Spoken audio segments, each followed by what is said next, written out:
ప్రత్యేక హోదా ఆంధ్రుల హక్కు అని నినదిస్తూ ప్రతిపక్ష నేత వైఎస్ జగన్ చేపట్టిన నిరవధిక నిరాహార దీక్ష మూడో రోజుకు చేరింది. గుంటూరు నల్లపాడు రోడ్లో బుధవారం మధ్యాహ్నం 2:15 వైఎస్ జగన్ దీక్ష మొదలుపెట్టారు. అప్పటి నుంచి వెల్లువలా వస్తున్న జనాన్ని పలకరిస్తూనే ఉన్నారు. మద్దతు తెలిపేందుకు దీక్ష వేదిక వద్దకు ప్రతి ఒక్కరూ వచ్చి అభివాదం చేస్తూ పలకరిస్తున్నారు.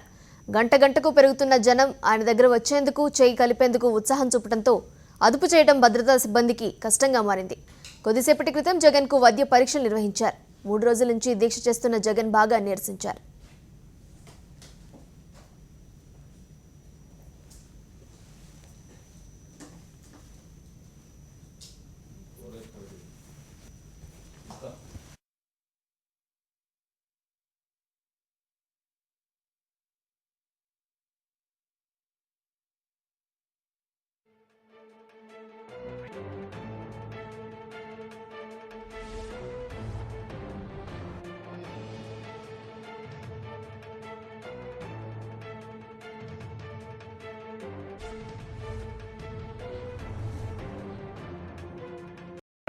జగన్మోహన్ రెడ్డి మూడో రోజు దీక్ష కంటిన్యూ చేస్తున్నారు. ఆయన ఆరోగ్యం ఎలా ఉంది? మీరు ఏ టెస్టులు చేశారు? ఈరోజు మూడో రోజు దీక్ష సందర్భంగా కొంత నీరసంగా కనపడుతూ ఉన్నారు.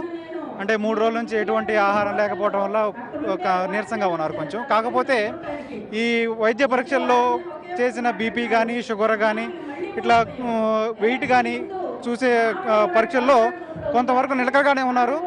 కాకపోతే ఇహ నుంచి రాబోయే దాంట్లో కొంత మార్పు వచ్చే లక్షణంలో కనపడతా ఉన్నాయి మనకి. రేపటి నుంచి కొంత వేరే రకమైన పరీక్షలు కిడ్నీకి సంబంధించినవి వాటికి పరీక్షలు కూడా చేయాల్సి వస్తుంది. వాటిని బట్టి మళ్ళీ రేపటి నుంచి మనం ఒక్కసారి అసెస్ చేసుకోవడానికి అవకాశం ఉంటుంది. మీరు ఏ పరీక్షలు నిర్వహించారు? రేపు ఇంకా ఏ టెస్టులు చేయాల్సిందంటారు? ఈరోజు చేసిన వరకు సింపుల్ వైటల్స్ చూసాము. ఒకటి బీపీ చూసాము. బీపీ కొంత నిన్న మొన్నటి కంటే కొంత తగ్గుదల కనపడినా కానీ నిలకడగానే ఉంది. తర్వాత షుగర్ విషయంలోకి వస్తే షుగర్ కూడా నార్మల్గానే ఉంది. అట్లనే ఈ వెయిట్ లాస్ కూడా పెద్ద వెయిట్ లాస్ ఏం లేదు. సో కొంతవరకు స్టేబుల్గానే ఉన్నారు. రేపు మన రక్త పరీక్షలు కొన్ని నిర్వహించాల్సి ఉంటుంది. అందుట్లో ముఖ్యంగా కిడ్నీకి సంబంధించిన పరీక్షలు, అట్లనే షుగర్కి సంబంధించిన పరీక్షలు, కొన్ని రకాల పరీక్షలు చేసింది. దాన్ని బట్టి రేపు వచ్చే మార్పులను మనం అసెస్ చేసుకోవడానికి ఉంటుంది.